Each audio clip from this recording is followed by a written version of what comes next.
without you.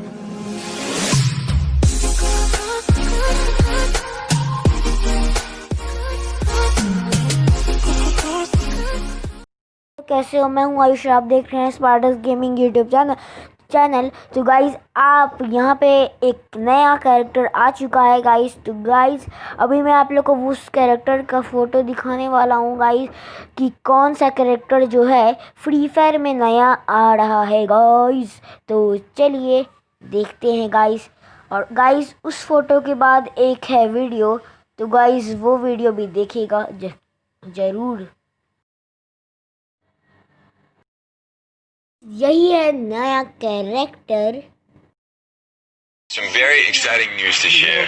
I partnered up with Free Fire. If you guys haven't played it, Free Fire is a mobile game where you parachute in and you find yourself in a battle royale pitted against other players.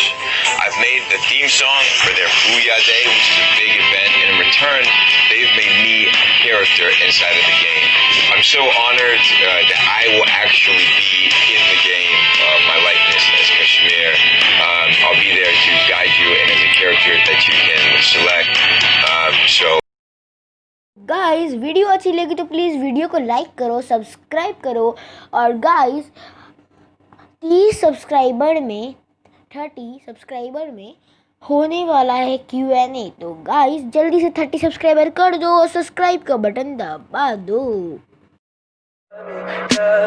Tell me pretty lies, look me in the face, tell me that you love me, even if it's fake.